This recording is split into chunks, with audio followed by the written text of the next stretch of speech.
A meditation instruction. Attention to the finer details of the sitting posture has never been a prominent feature of the Theravāda meditation tradition. Very few forest monks sit in full lotus with each foot upturned on the opposite thigh, or fold their hands in a perfect mudra, for example with the hands folded in the lap and each thumb lightly touching. The basic instructions are simply to establish a posture that is stable and erect, with the main criterion being that the posture be one in which the meditator can sit for a reasonably long time with the minimum of unnecessary discomfort. Luang Por treated posture as a straightforward matter. Meditators generally sat flat on the floor. Luang Por did not, however, object to the introduction of meditation cushions at Wat Bananachat, the branch monastery he established for his Western disciples. At the beginning of a meditation session, he would simply give instructions to take the cross-legged posture, place the right leg on the left, the right hand on the left, keep the back straight, make oneself comfortable, not too tense and not too relaxed, and close the eyes. The preference for right over left here is simply a tradition that has been passed down from forest monks of previous generations. Conceivably, it originated in some consideration of internal energy flows, but Luang Por never spoke in such terms. Having paid homage to the Buddha, Dhamma and Sangha, meditators either turned to their main meditation object or began with a preliminary practice. Luang Por sometimes suggested going through the 32 parts of the body before turning to the breath. Apart from being a good mindfulness practice in itself, this reinforced skillful perceptions of the body that could then be taken up for deeper investigation when the mind had been strengthened by samādhi.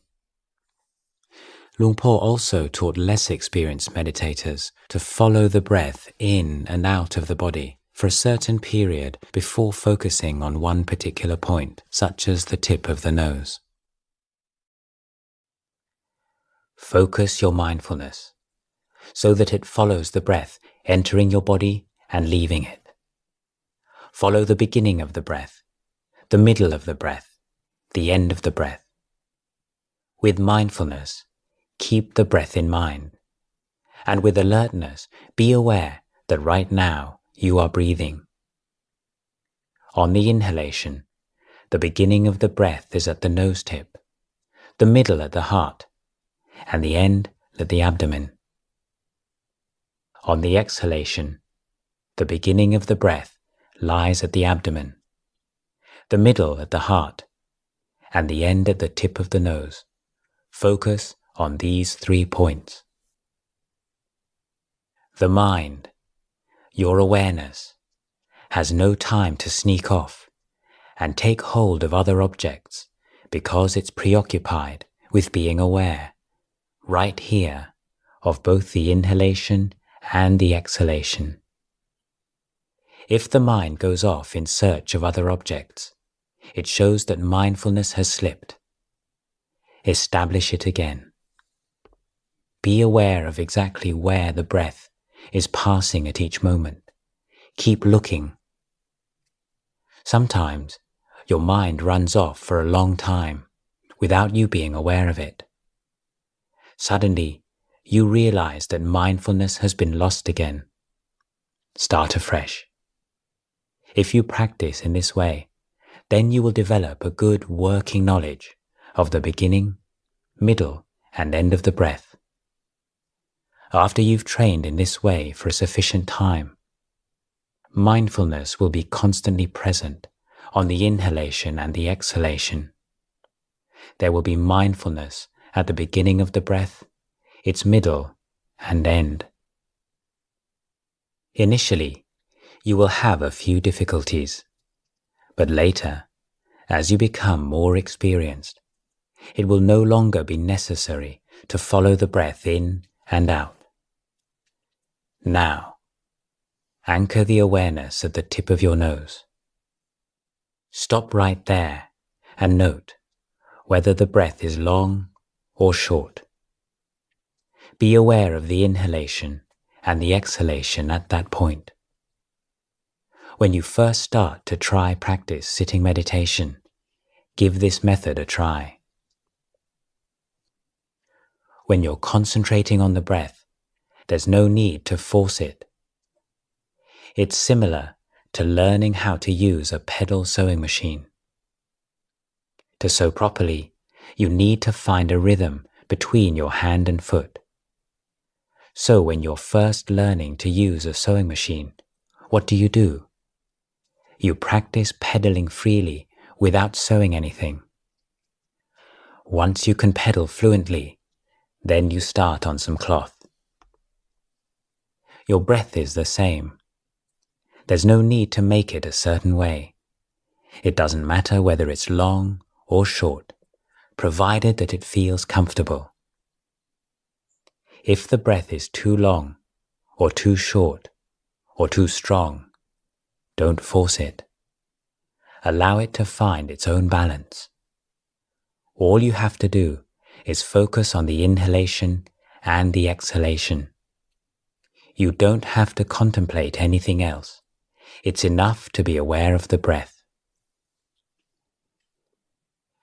When you do this, certain thoughts will arise.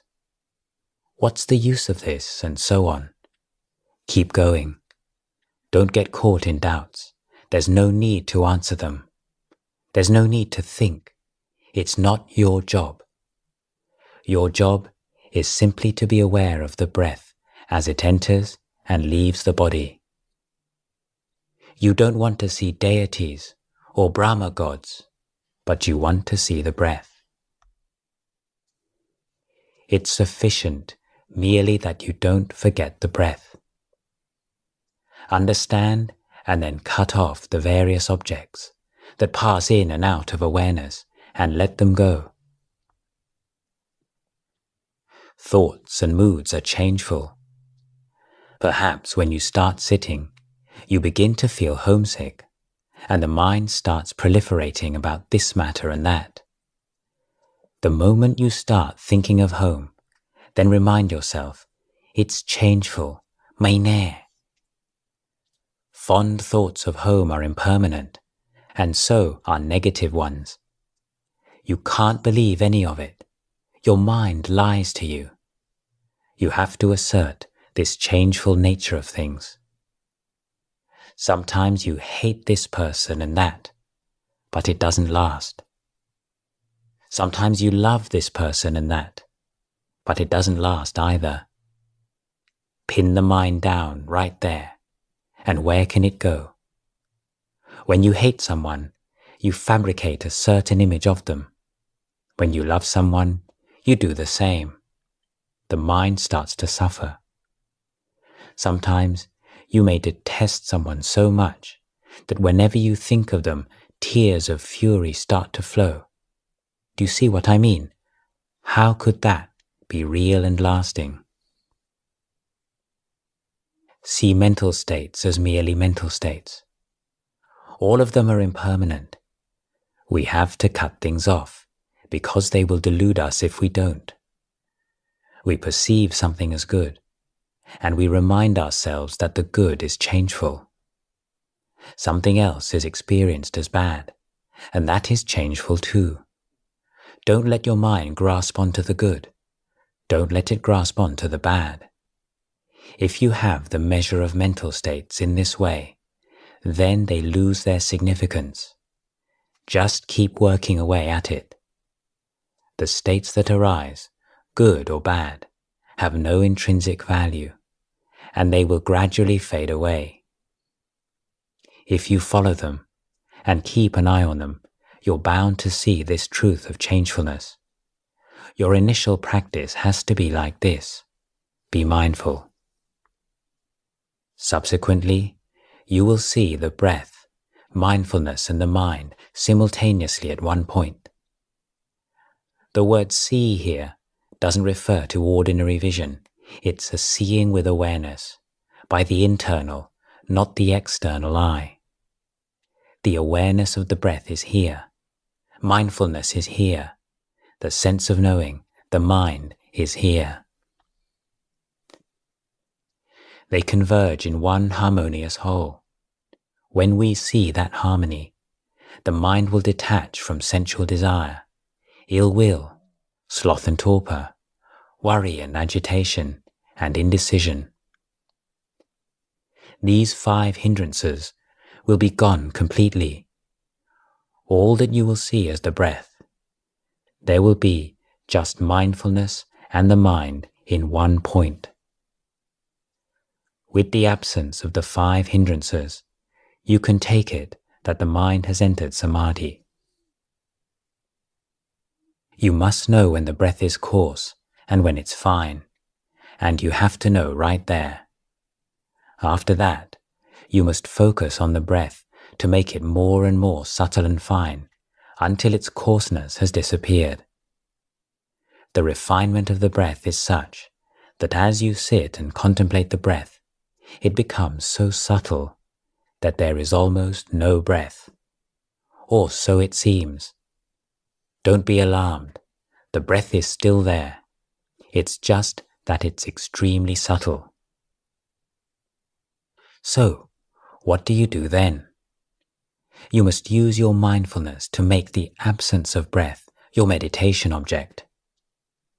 At this point, some people may become alarmed, afraid that their breathing will stop and that it's dangerous. You must reassure yourself that it's quite safe and that there's no danger. All that is necessary is that you maintain mindfulness, the awareness, the knowing.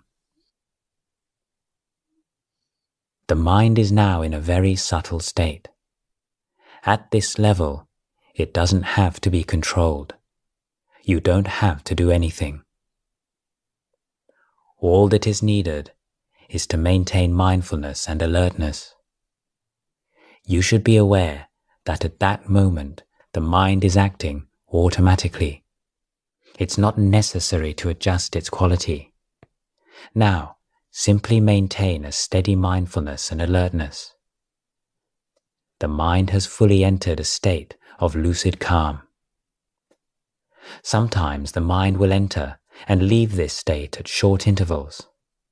Sometimes, when it has withdrawn, it will become lucidly calm again for a short time, and then it will emerge once more and become aware of sense objects.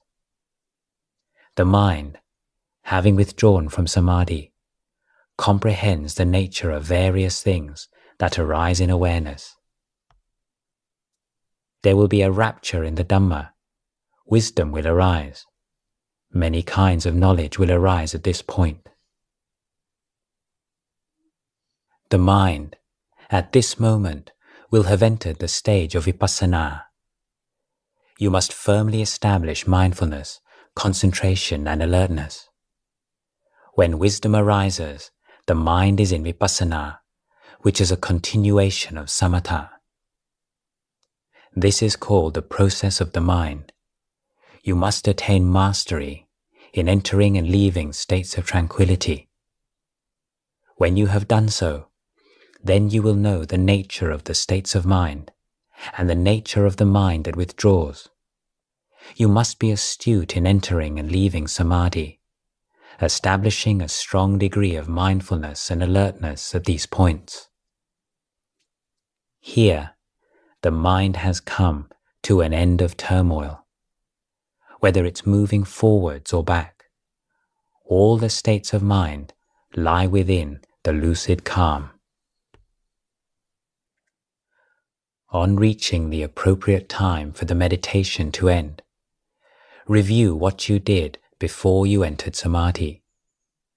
How did you establish your mind so as to be so peaceful? Then, the next time you sit, you must consider the first thing to do.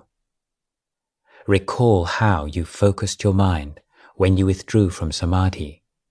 You must know this. Although you have ended your sitting meditation, you should not look on it as an end to samadhi. You should be determined to continue being aware and focused and mindful, whether standing, walking, sitting, or lying down. You must be constantly mindful.